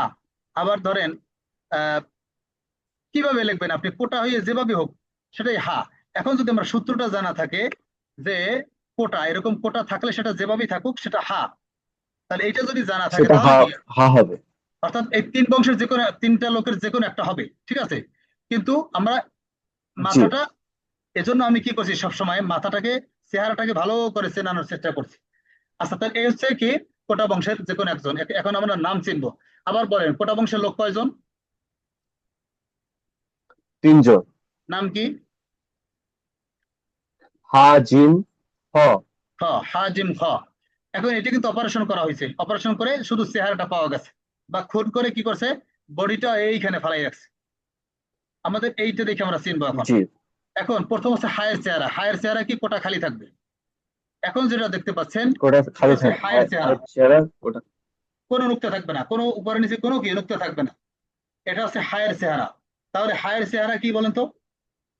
কোটা খালি থাকবে, বলবেন কি? খালি থাকলে, কোটা খালি কোটা থাকবে, খালি থাকলে হা। হা। তাহলে কোটা খালি থাকলে সেটা হচ্ছে হা। তাহলে একজন চিনলাম এই বংশের। কোটা তার খালি থাকলে তিনজনের সেটা নাম হচ্ছে হা জিম খ। হায়ের চেহারা, কোটা খালি থাকবে। জি। এরপরে জনের নাম কি? জিম। জিম। জিমের চেহারা হচ্ছে কোটার নিচে একটা নুক্তা হবে, এটা হচ্ছে জিম। নিচে, মনে রাখবেন, নিচে হলে জিম। কোটার নিচে তাহলে একটি নুক্তা জিম, কোটার জিম। নিচে একটি নুক্তা জিম। আচ্ছা, হায়ের চেহারা কি বলে তো? হায়ের চেহারা, কোটাতে কোনো কিছু না থাকলে সেটা হা। হা। আর জিমের চেহারা কি? কোটাতে একটি নুক্তা থাকলে মাঝ বরাবর সেটা জিম। মাঝ বরাবর না, এইগুলো নেবেন না মাথায়, খবরদার। যে মাঝ বরাবর না কোথায়, এগুলো কেননা আপনার আচ্ছা মাঝ ঠিক আছে, বরাবর নাই, এখানে হতে পারে, আচ্ছা এখানে ঠিক আছে, হতে পারে, এখানে হতে পারে। কই হয় সেটা আমরা জানি না। আচ্ছা ঠিক ওটার আছে। নিচে এক নুক্তা পেয়েছি মানে জিম, কথা নাই কোনো। ঠিক আছে। জিম। আচ্ছা। আচ্ছা, তারপরে ক্ষয়ের চেহারা হচ্ছে কোটার উপর এক নুক্তা।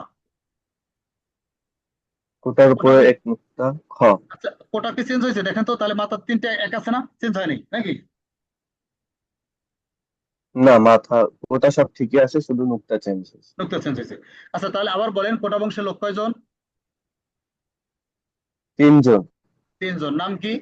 হা জিম খ। হা হা জিম খ। জিম খ। হায়ের চেহারা কি?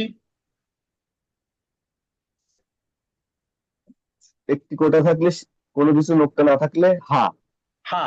জিমের চেহারা কি? কোটায় একটি নুক্তা থাকলে জিম। কোটার নিচে এক নুক্তা হলে জিম। ক্ষয়ের চেহারা কি? কোটার উপরে এক নুক্তা থাকলে খ। খ। এমনি কোটা ঠিক থাকবে, যদি খালি থাকে হা, নিচে এক নুক্তা হলে জিম, উপরে এক নুক্তা হলে খ। জিমের নুক্তা জিম থাকে নিচে, খ। ক্ষয়ের নুক্তা উপরে। ঠিক আছে। আচ্ছা, তাহলে কোটা বংশে আবার বলেন, কোটা বংশের লোক কয়জন? তিনজন। নাম কি? হা জিম খ। খ। হা হায়ের চেহারা কি? জিম খ। হাই কোটা চেয়ারে খালি। কোথাতে কিছু থাকবে না, হা। কোটা, হ্যাঁ, জিমের কোটায় চেহারা। এক নুক্তা থাকলে জিম, ওপরে হ্যাঁ, থাকলে কোটার কোথায় খ। নুক্তা থাকলে সেটা বলতে হবে। কোটার নিচে এক নুক্তা হলে জিম, আর জিম, কোটার উপরে উপরে এক নুক্তা হলে থাকলে খ। খ। তাহলে আমরা প্রথম শিখছি একদাঁত বংশে তিনজন, তারপরে একদাঁত বংশে তিনজন, সরি, খারাদাক বংশে তিনজন, জি- তারপরে একদাঁত বংশে কয়জন? পাঁচজন। আর কোটা বংশে কোটা বংশে তিনজন। তিনজন। এখন আমরা আবার শুরু থেকে দেখি, খারাদাক বংশের তিনজনের নাম কি? আলিফ লাম কাফ। আলিফ লাম কাফ। এখন এইটার নাম কি? হচ্ছে খাড়া খাড়া দাগ আলিফ। এর নাম কি? আলিফ। আচ্ছা, আলিফ। আমি প্রথমে কি বলছিলাম, যে নাম যখন স্মরণ করবেন তখন চেহারা চোখের সামনে ভাসতে হবে, আবার যখন চেহারা দেখবেন তখন সাথে সাথে নামটাও ভাসতে হবে। যদি চেহারা দেখার সাথে সাথে যদি নাম মনে না পড়ে তাহলে কিন্তু হবে না। দুইটাই কিন্তু আপনার বাবার মতো, আমি কি বলছিলাম, যে বাবার চেহারা দেখলেও নাম মনে পড়ে, আবার নাম মনে পড়লেও কি চেহারা মনে পড়ে। ওই একইভাবে এখানেও নাম, আলিফের নাম মনে করছেন, চেহারা ভাসাতে হবে, আবার চেহারা দেখছেন, নাম মনে করতে হবে। তাহলে এইটার নাম কি বলেন তো? আলিফ। আলিফ। আর বড়টার নাম তো লাম নাকি? না, আলিফ। হ্যাঁ, এটা লাম না? আলিফ। আলিফ। তাহলে আলিফ। এখন, এখন তিনটেই কি আলিফ না একটা আলিফ লাম কাফ? তিনটা, তিনটাই আলিফ। তিনটেই আলিফ। এখন এইটা কি হয়ে গেল? এটা লাম। লাম। আর এইটা কি হয়ে গেল? কাফ। কাফ। তাহলে এইটার নাম কি? লাম। লাম। চিনলাম কিভাবে? খাড়া দাগ নেমে বামে গেছে। এরপর একটা জনের নাম কি? খাড়া দাগ আলিফ। আলিফ। কেমনি ছিলাম? একটা খাড়া দাগ কোনো দিকে যায় নাই। এরপর আছে এটা কি? কাফ। কাফ। কেমনে খাটাকে চিনলাম? খাড়া দাগ সামনে থেকে গিয়ে ডানে উপরে গেছে, পেঁচানো, মাঝখানে একটা পেঁচানো। উপরে পেঁচানো। আচ্ছা,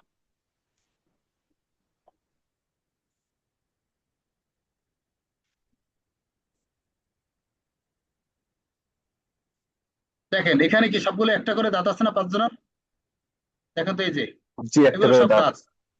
দাঁত আর এই দাঁতটা একটু ভিন্ন, ঠিক আছে? এইটার শুধু একটা দাঁত ভিন্ন, আর আরগুলো সব দাঁত এক, ঠিক আছে? শুধু এই জি, দাঁতটা একটু ভিন্ন। আর আরগুলো সব ঠিক আছে, এই যেগুলো আর আর যেগুলো আছে সবগুলো ঠিক আছে, কিন্তু এইটার দাঁতটা কি একটু ভিন্ন। আচ্ছা, তাহলে আমরা কি পেলাম? 5টা দাঁত পেলাম। এখন এক দাঁত বংশের লোক কয়জন? 5 জন। নাম কি? বা, তা, সা, নুন, ইয়া। বা, তা, সা, নুন, ইয়া। এখন বায়ের চেহারা কেমন? বায়ের চেহারা, দাঁতের নিচে একটি নুক্তা বা। এই যে এক দাঁতের নিচে এক নুক্তা বা। আবার ধরেন তায়ের চেহারা কেমন? বা, এক দাঁতের উপরে 2 নুক্তা তা। এক দাঁতের উপর 2 নুক্তা তা। এরপরে নুনের চেহারা কেমন?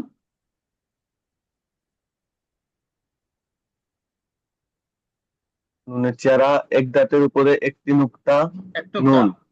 আচ্ছা, তারপরে সায়ের চেহারা কেমন? সা। জি। সায়ের চেহারা, এক দাঁতের উপরে ও সা, সরি, 3 নুক্তা থাকলে সা। এক এক দাঁতের দাঁতের উপর উপরে 3 3 নুক্তা নুক্তা সা, থাকলে সা। আর নিচে 2 নুক্তা থাকলে সা। ইয়া। ইয়া। তাহলে এটার নাম কি?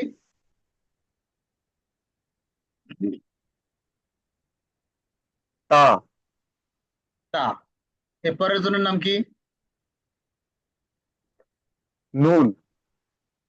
নুন। তারপরে বা। এরপরে ইয়া। ইয়া। তারপরে সা। সা। তাহলে আমরা এখানে পেলাম 5 জন। আচ্ছা, এরপরে কোটা বংশ কয়জন? 5 জন। কোটা বংশ 3 জন। হা, নাম কি? জিম, খ। হা, জিম, খ। হা, জিম, খ। এখন দেখেন, আমি আপনাদেরকে দেখাইছি কি কোটা, এই যে এটা এতটুকুই মূল অংশ, দেখেন তো সবগুলো আছে না? এটা এই মূল অংশটুকু জি, আছে। এতটুকু আমাদের ভালো করে দেখে রাখতে হবে। আচ্ছা, এখন কোটা বংশের লোক আছে 3 জন। হা, জিম, খ। হায়ের চেহারা কি? কোনো কিছু না থাকলে, একটি কোটা থাকলে তাকে হা বলে গণ্য করো। এখন যেভাবে দেখতে পাচ্ছেন, কোটা যদি খালি থাকে, নুক্তা না থাকে, তাহলে সেটা হচ্ছে হা। জিমের চেহারা কি? জিম। হা। জিমের চেহারা কি? এক নুক্তা থাকলে সেটা জিম। এক নুক্তা এভাবে বলা যাবে নিচে না, এক নুক্তা উপরে না নিচে সেটা বলতে হবে। জিমের চেহারা কি? কোটার নিচে এক নিচে। নুক্তা। খয়ের চেহারা কোটার উপরে কোটার এক নিচে এক নুক্তা। নুক্তা জিম। আর কোটা এক খালি নুক্তা থাকলে খ। হা। কোটা খালি থাকলে হা। হা। আচ্ছা, তাহলে বলেন কোটা কোটা খালি থাকলে হা। বংশের লোক 3 জন। হা, জিম, খ। কোটা খালি থাকলে হা। কোটার নিচে এক হা, নুক্তা হলে জিম, খ। জিম। কোটার উপর এক নুক্তা হলে খ। জিম, খ। খ। এই আমাদের কয়জন হলো? 5, 3, 8, 3, 11 নাকি? 11 জন হলো। জি, 11। এখন আপনারা একটু সবাই, আমি এই করে দিছি, পারমিশন দিয়ে দিছি, আপনারা একটু এখন বলেন যে এই এই 11টাই থাকবে না আরো 3টা দেখাবো? 4টা? 15 জন শিখবেন না আজকে? এই 11 জনই থাকবে। আমাদের হরফগুলো ভালো করে চিনতে হবে, আর যারা হরফ চেনেন আমরা তাদেরকে নিয়ে যেতে চাই, তাদেরকে রেখে যেতে চাই না। মনে হয় 11টাই থাকলে আজকে ভালো হবে, একদিনে বেশি প্রেসার পড়ে যাবে। তাহলে আজকে 11 জনই এটুকুই থাক। থাক। 11 জি জনই থাকবে। 11 জনই জি, 11 জনই, 11 জনই জি, থাক। জি হুজুর। আজকে 11 জনই থাক। 11টাই। আচ্ছা, তাহলে কয়েকজনের থেকে পেলাম যে 11 জন থাকলেই ভালো। এখন আপনারা যারা আগে থেকে একটু পারেন আপনারাও পড়বেন, ঠিক আছে? এমন না আপনারা পড়বেন না, আপনাদের কিছু কাজে আসবে। আগে বলছি যে আপনারা যদি হরফ ভালো করে চিনতে পারেন, আগের থেকে যা চেনেন তার থেকে আরেকটু যদি ভালো করে চেনেন, তাহলে দেখা যাবে কি আপনার পড়ার স্পিড এমন বেড়ে যাবে আপনি কল্পনা করতে পারবেন না। ঠিক আছে? এজন্য বাসায় পড়বেন। হুজুর চিনি নাই, হ্যাঁ, এইভাবে কোনো সময় চিনি নাই। ফার্স্ট টাইম আমার জন্য। আমি চিনতাম, হরফ চিনি, কিন্তু এরকম ভাবে কেউ বলে নাই কোনো সময়। আজকেটা কেমন লাগছে গাইডলাইনটা আপনাদের অনেক কাছে? সুন্দর হুজুর। আলহামদুলিল্লাহ আমার খুব ভালো আলহামদুলিল্লাহ লাগছে। ভালো লাগছে। মাশাআল্লাহ, এটা অনেক ভালো অনেক লাগছে। সহজ মনে হচ্ছে হুজুর। অসাধারণ হুজুর। যাক, আলহামদুলিল্লাহ, আলহামদুলিল্লাহ। অনেক অসাধারণ। এভাবে শিখলে আমরা শিখতে পারবো। জি, মনে হয় আলহামদুলিল্লাহ। পারবো। আলহামদুলিল্লাহ হুজুর, অনেক ভালো। অনেক জি, ভালো হয়েছে। আল্লাহ আচ্ছা ঠিক আছে, আমি আবার একটু মিউট করে দিয়েছি, আমি কিছু কথা বলি শোনেন। তো আশা করি পিছনের ব্যাচগুলো তো ভালো লাগছিল তাদের, আপনাদেরও ভালো লাগছে। তো গত ব্যাচে আমরা 15 জন শিখছিলাম, তো আপনাদেরকে একটু কমাই দিলাম, 11 জন দিলাম। এখন যে জিনিসটা করতে হবে, এই 11 জন আগামীকালকে আপনাদেরকে এইখান থেকে নাম, এখান থেকে কি করবেন, শুধু নাম দেখবেন, নাম দেখে যে চেহারাগুলো চোখের সামনে ভাসে কিনা, এইটা আপনারা বেশি বেশি করার চেষ্টা করবেন। এজন্য আমি গতকালকে বলছিলাম যে নামগুলো মুখস্থ করবেন। এখন যদি নাম আপনাদের মুখস্থ থাকে তাহলে কি করতে পারবেন, আপনি অফিসে যাচ্ছেন, অফিসে যাওয়ার সময় আপনি গাড়িতে আছেন, এখন চোখ বন্ধ করে করে দেখলেন যে আলিফ লাম কাফ, আলিফের চেহারা কেমন, কাফের চেহারা কেমন, লামের চেহারা কেমন। আবার কোটা বংশ লোক আছে 3 জন, হা জিম খ, হায়ের চেহারা কেমন, খয়ের চেহারা কেমন, এগুলো আপনি দেখলেন, ঠিক আছে। এখন এটা পারবেন কেন, যদি আপনি নামগুলো মুখস্থ থাকে। আর যদি নাম মুখস্থ না থাকে তাহলে কিন্তু আর পারবেন না। এজন্য নামগুলো যাদের মুখস্থ হয় নাই, খুব ভালো করে নামগুলো মুখস্থ করে নেবেন, 1 নাম্বার। দ্বিতীয় নাম্বার হচ্ছে এই 11 জন প্রত্যেকটা হরফের আপনি নাম বলবেন, পাশাপাশি চেহারাটা চোখের সামনে ভাসাবেন। যদি দেখেন যে না আপনার চেহারাটা চোখের সামনে ভাসছে, তাহলে আপনাদের মোটামুটি হরফ চেনা শেষ। দ্বিতীয় নম্বরে যেটা করবেন, চেহারা দেখবেন, শুধু চেহারা দেখে, ধরেন এরপরের এইখান থেকে যে আমি দেবো, এইখান থেকে শুধু চেহারা দেখে দেখবেন যে আপনি নামটা বলতে পারেন কিনা, শুধু নাম, এখান থেকে শুধু নাম বলতে পারেন কিনা সেটা দেখবেন, ঠিক আছে। তাহলে আমাদের 2টা কাজই হয়ে যাবে, এক হচ্ছে চেহারা দেখে নাম বলা, আর একটা হচ্ছে নাম দেখে চেহারা বলা। এই 2টার যদি সমন্বয় আপনারা ক্লিয়ার করতে পারেন তাহলে বুঝবেন আপনার হরফ হয়ে গেছে। আর এতটুকু আগামীকালকের ভিতরে কিন্তু অবশ্যই অবশ্যই করতেই হবে। এই গেল আমাদের এই। এখন আমি আপনাদেরকে একটা শীট দেব, ওই শীটটা অবশ্যই আপনাদেরকে প্রিন্ট করে, সেটা আপনাদের প্রতিদিন কতটুকু প্র্যাকটিস করছেন সেটা আপনাদেরকে মেনটেন করতে হবে। আমি একটু দেখাই আপনাদেরকে, সেটা ওপেন করে প্র্যাকটিস শীটটা একটু দেখাচ্ছি আপনাদেরকে, একটু ওয়েট করেন।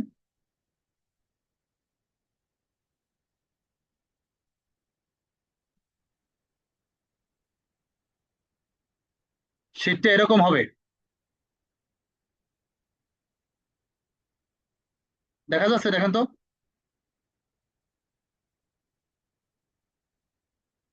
কি এলো? আচ্ছা, দেখা যাচ্ছে।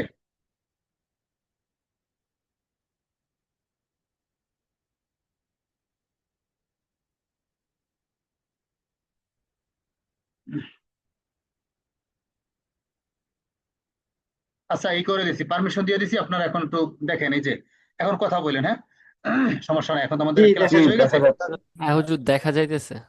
আচ্ছা, এইটা হচ্ছে আমাদের এই হুজুর দেখা যাচ্ছে। Practice history. হ্যাঁ এইটা দেখা যাচ্ছে হুজুর। এটা তো অফলাইনের জন্য, কেন্দ্রের নাম দরকার নাই আপনাদের, কেন্দ্র তো অনলাইন, ঠিক আছে, অনলাইন কেন্দ্র লিখে রাখতে পারেন অনলাইন। তারপর আপনার মোবাইল নাম্বার ঠিকানা যা আছে এখানে দিয়ে, এরপরে আপনি এটা হচ্ছে আজকের পড়া, আগামীকালকের প্র্যাকটিস। তো প্র্যাকটিসের দিবেন, ধরেন আজকে পড়লেন, ওইটা আগামীকালকের কত ডেট, যেমন 22, কারণ প্র্যাকটিসটা তো কালকে 22। করবেন। 22-এর এখানে তারিখ দিবেন। এরপরে ফজরের সময় কতটুকু পড়ছেন, জোহরে কতটুকু পড়ছেন, আসরে কতটুকু পড়ছেন। এরপরে আপনি অন্যান্য সময়, আপনার এই টাইম ছাড়া অন্য টাইমে যদি পড়েন সেটা কত মিনিট পড়ছেন। এরপরে মোট আপনি সারা দিন মিলে কতটুকু পড়ছেন। যদি আপনি 1 ঘন্টা হয় তাহলে এখানে 1, আর যদি 1.5 ঘন্টা হয় তাহলে এখানে 1, আর এখানে ধরেন 30, তাহলে 1 ঘন্টা 30 মিনিট। আবার যদি আপনি 2 ঘন্টা 10 মিনিট পড়েন তাহলে এখানে রাখবেন 2, আর এখানে হচ্ছে 10, তাহলে 2 ঘন্টা 10 মিনিট। আর এটা হচ্ছে শিক্ষকের স্বাক্ষর, এটা এখানে থাকবে। এটা আপনারা আপনাদের কারোর থেকে সিগনেচারটা নিয়ে নিয়েন, ঠিক আছে। এইটা আপনারা মেনটেন করবেন, অবশ্যই মেনটেন করবেন, ঠিক আছে। এটা এটা কি আপনাদের প্র্যাকটিসের এটা বাড়াবে, স্পিডটা বাড়াবে, এই কাজটা করবেন। এরপরে আরেকটা কাজ করবেন, আমি ক্লাস শেষ করার সাথে সাথে, কেটে দেওয়ার সাথে সাথে আপনারা এসে ওই যে হোয়াটসঅ্যাপে আমার যে নাম্বারটা দেয়া আছে, ওই নাম্বারে আপনার নাম, আপনার ঠিকানা, আপনার পেশা, এবং আপনি আগে থেকে কতটুকু পারতেন, অবশ্যই আপনি কতটুকু পারতেন। যদি আপনি আগে ধরেন বানান করে পারতেন তাহলে লিখবেন বানান করে পারি। আবার যদি কেউ হরফ চেনেন, যে হরফ চিনি। আবার যদি কেউ টেনে পড়তে পারি, মোটামুটি যদি হালকা হালকা টেনে পড়তে, যে সামান্য টেনে পড়তে পারি, অথবা যদি হয় আপনারই কি বলে যে উম, যে ধরেন হরফ চিনি না, যদি হরফ নাও চিনে থাকেন তাহলে লিখবেন যে হরফ চিনি না, ঠিক আছে, বা পারি না, মোটেও পারি না, এইভাবে লিখবেন। এইটা লিখে আমার হোয়াটসঅ্যাপে পাঠাবেন, অবশ্যই পাঠাবেন এই ক্লাস শেষ হওয়ার সাথে সাথে, অথবা এখনো আপনারা পাঠাতে পারেন, কথা বলতে পারেন এর ফাঁকে ফাঁকে। আপনাদের নাম, ঠিকানা, পেশা এবং আপনার কতটুকু পারতেন আগে, ঠিক আছে, ওইটা লিখে আমাকে হোয়াটসঅ্যাপে পাঠাবেন, অবশ্যই এটা পাঠাতে কি হবে। আপনার যে পার্সোনাল হোয়াটসঅ্যাপ আছে এটাই দেবো, না আমাদের যে গ্রুপটা আছে ওই গ্রুপে দেবো? গ্রুপে দেওয়ার সুযোগ নাই, সেটা আমি ডিসেবল করে রাখছি, ওখানে দিতেই পারবেন না। আমার পার্সোনাল নাম্বারে ও আচ্ছা, আচ্ছা ঠিক আছে, 01791 আচ্ছা ডবল ঠিক আছে, এইট ওই নাম্বার আছে। 8840 528 জি 528 স্যার, জি হুজুর, এইটা হোয়াটসঅ্যাপ আছে ওইখানেই এই। দেবো। হ্যাঁ, এইখানে পাঠাবেন, লিখে পাঠাবেন আপনাদের পরিচিতি, কারণ এখানে তো আপনাদের পরিচয় দেওয়ার আমি দিতে গেলে অনেক সময় লাগবে, ঠিক আছে, আপনি ওখানে দিয়ে নেবেন, আমি দেখে নেবো ওখান থেকে। এই এই কাজটা লিখে না করবেন। ভয়েস? হোয়াটসঅ্যাপ লিখে দেবেন, লিখে লিখে, আবার ভয়েস না কিন্তু, লিখে দেবেন। আমি এটা পরবর্তীতে আমি করব এটা, আচ্ছা, লিখে দেবো, ঠিক। ঠিক আছে, লিখে দেবেন। এই এই কাজগুলো করবেন। তাহলে আজকের কি কি কাজ হলো কি, এক নাম্বার হচ্ছে এখান থেকে পড়া, পড়ার ভিতরে পড়া কি, যে নামগুলো আছে নামগুলো মনে করবেন আর চেহারা ভাসাবেন। এটা আপনি হাঁটতেছেন, ওই ধ্যানের উপরে থাকবেন। আপনি অফিসে একটু ফ্রি হয়েছেন, ধ্যান করবেন যে আজকে ওই হরফগুলো, এই নামগুলো বলবেন যে খারাদাক বংশের লোক তিনজন, আলিফ লাম কাফ, আলিফের চেহারা এইটা, লামের চেহারা এইটা, কাফের চেহারা এইটা, এভাবে করে ধ্যান করবেন। আবার কি করবেন, চেহারা দেখবেন, চেহারা দেখে নাম বলবেন যে এইটার নাম কি, বা আবার তখন কোথাও দেখতে পেলেন এইটা, এটা কি জিম, এইভাবে। এই গেল পড়া। আর জি এরপরে এরপরে আপনাদের প্র্যাকটিস হিস্টোরিটা আমি দিয়ে দেবো, সেটাকে আপনারা করবেন, ডাউনলোড করে সেটাকে প্রিন্ট করবেন, সেখানে আপনি এই ইগুলা ফিল আপ করতে হবে। আর হচ্ছে আপনার পরিচয় দিবেন। এই হচ্ছে আজকের কার্যপ্রণালী। এরপরে যাদের হরফের নামগুলো মুখস্থ হয় না সবগুলো, এই সবগুলো নাম মুখস্থ করতে হবে, এই যে উপরে দিছিলাম, ওই এই যে এইগুলা, এই নামগুলো মুখস্থ করতে হবে, ঠিক আছে, যাদের এটা হচ্ছে, যারা করেন না আগে তাদের জন্য এটা হচ্ছে বাড়তি। এই আচ্ছা, তাহলে আজকে এই পর্যন্তই। এখন অনেকে তো বলছেন ভালো লাগছে, খারাপ লাগছে না, এরকম কেউ আছেন থাকলে বলেন, তাহলে আমি মেথড চেঞ্জ করব, আমি অন্যভাবে বোঝানোর চেষ্টা করব।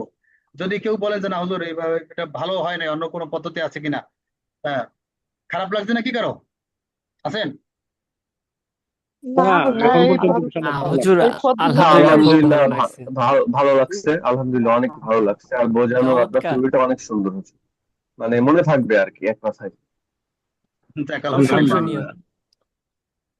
দোয়া করি আপনাদের জন্য, আপনারা সবাই ক্লাস শেষে, অর্থাৎ এই যে আমাদের কোর্স কমপ্লিট হওয়ার পরে সবাই খুব ভালো করে স্বাচ্ছন্দ্যে পড়তে পারেন, এই দোয়া আমি সবসময় করি। আপনারা নিজেদের জন্য নিজেদের আমিন। আল্লাহুম্মা আমিন। নিজেদের জন্য আল্লাহুম্মা নিজেরা আমিন। দোয়া করবেন। সবসময় একটা দোয়া করবেন, রব্বি জিদনি ইলমা, ঠিক আছে, এই দোয়াটা পড়বেন, ইনশাআল্লাহ। হ্যাঁ। আর রাব্বি জিদনি ইনশাআল্লাহ। আর সর্বোচ্চ চেষ্টা করবেন, যে কয়দিন আছে সর্বোচ্চ চেষ্টা করবেন ইনশাল্লাহ, যাতে আমি বা হয়, অর্থাৎ সবাই যাতে খুব ভালো করে শোনাতে পারেন। আর যারা রেজিস্ট্রেশন করেন না, রেজিস্ট্রেশন করে নেবেন। আচ্ছা, ঠিক আছে, তাহলে এই শেষ আজকের মতো। যদি কারো কোনো প্রশ্ন থাকে করতে পারেন, আসলে প্রশ্ন তো ওইভাবে নাই, এর ভিতরে থাকার কথা না। আসসালামু আলাইকুম হুজুর। ওয়ালাইকুম আসসালাম।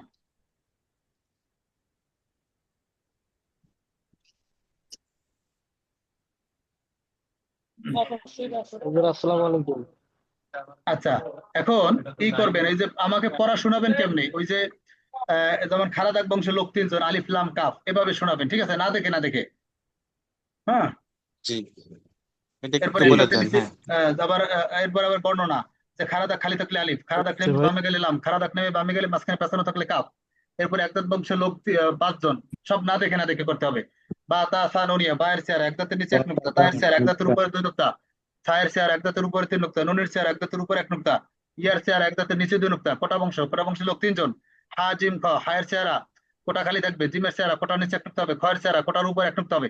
এইভাবে দ্রুত আমাকে শোনাতে হবে, ঠিক আছে, হোয়াটসঅ্যাপে শোনাবেন ইনশাল্লাহ, সবাই শোনাবেন, কেউ মিস ইনশাআল্লাহ। করবেন না। ইনশাআল্লাহ। দেখেন, আপনারা ইনশাআল্লাহ। শোনালে আমার প্রেশার, আমি একটু ঘুমাবো বা একটু রেস্টে থাকবো সেটা পারি না, কিন্তু তারপরে আমরা বারবার বলি আপনারা শোনাবেন। আমার পরিশ্রম হলেও আমি চাই আপনারা ভালো করে শেখান। আপনারা এটা অবহেলা করেন কেন, আপনারা শোনান না ইনশাআল্লাহ। কেন, আপনারা শোনাবেন, ঠিক আছে। ঠিক আছে তাহলে প্র্যাকটিস করে কোথায় যেন লিখবো এটা শীটটা আর কি, ওটা কি প্রিন্ট করে আনতে হবে? এটা একটু বলছিলেন যে। ওই যে এটা ফটোকপির দোকানে গিয়ে আপনি প্রিন্ট করবেন। খালি শীটটাকে প্রিন্ট করবেন, খালি শীট। এরপরে ওইখানে ই করবেন, ওই যে যেটা দেখাইলাম যে ঘর অনুসারে, ঘর অনুসারে হয়ে গেল জি এই যে হুজুর। এই ঘরগুলো পূরণ করবেন। এই শীটটা আগে প্রিন্ট করবেন, প্রিন্ট করার পরে এই যে দিয়া এখানে লিখে রাখবেন। এটা আমি যে সময় চাবো, ধরেন আমি হঠাৎ করে একদিন চাবো, 2 একদিন পর মধ্যে মধ্যে যে আজকে শীটটা পাঠান, তারপরে যারা এই অ্যাবসেন্স থাকবেন অর্থাৎ প্র্যাকটিস করেন না তারা কিন্তু আবার মন্দ শুনবেন। ঠিক আছে? এই আচ্ছা ঠিক আছে, তাহলে আজকের মতো তাহলে বিদায় নেই। সবার জন্য দোয়া রইল, সবাই দোয়া করবেন। আল্লাহ হাফেজ। আসসালামু আলাইকুম। আসসালামু